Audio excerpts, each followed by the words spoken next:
32nd question. One of the 0 అని చెప్పి x cube plus a x square plus b x plus c is -1. అంటే actually this is a cubic polynomial. ఈ cubic పాలినామియల్‌కి 3 zeros ఉంటాయి. ఇందులో ఒక 0 -1 అన్నారు.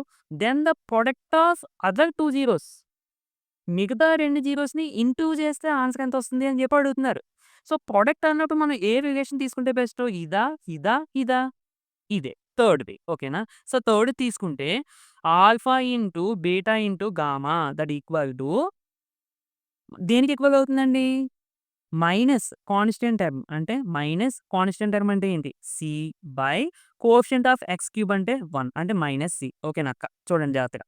ఇప్పుడు ఒక జీరో మనకు తెలుసు -1 అంటే -1 into beta into gamma equal to minus c. So, minus, minus cancel అంటే టోటల్‌గా beta into gamma equal to ఎంతొచ్చిందండి మనకి? సి వచ్చింది. ఓకే. అంటే product of the then the other 2 zeros then the product of the other 2 zeros c అనొచ్చింది. Okay. సరే. అంటే మనకి మిగిలిన 2 జీరోస్‌ని ఇంటూ చేస్తే ఆన్సర్ సి అనొచ్చింది. కానీ ఆప్షన్‌లో లేదు. సరే అది పక్కన పెట్టండి ఒకసారి. ఇది ఇలా ఉంచండి. పక్కన పెట్టడం అంటే వదిలేయమని కాదు. ఇది క్లూ ఒకటి మనకొక క్లూ లాంటిదిది. ఇప్పుడు ఈ పోలినామియల్‌కి ఇది -1 అనేది 0 అన్నారు కదా! 0 అంటే ఏంటి? ఈ వాల్యూ తీసుకెళ్ళి ఈ ఎక్స్ ప్లేస్‌లో పెడితే టోటల్ వాల్యూ 0 వస్తది. అంతే కదా! సబ్స్టిట్యూట్ చేసేయండి ఒకసారి. -1 whole cube plus a into -1 whole square plus b into -1 plus c equal to 0 చేస్తున్నాను. ఎందుకని? 0 అన్నారు కాబట్టి.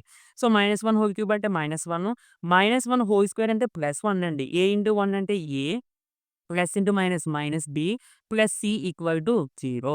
ఇప్పుడు దీని నుండి సి వాల్యూ ఫైండ్ ఔట్ చేయండి.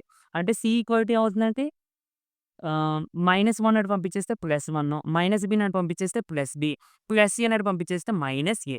అంటే ఇక్కడ product of the other 2 zeros CA వచ్చింది. కానీ అది ఆప్షన్‌లో లేదు. అంటే సి వాల్యూ ఇంకొకటి ఉంది. ఏంటి అది? ఇదిగో ఇది.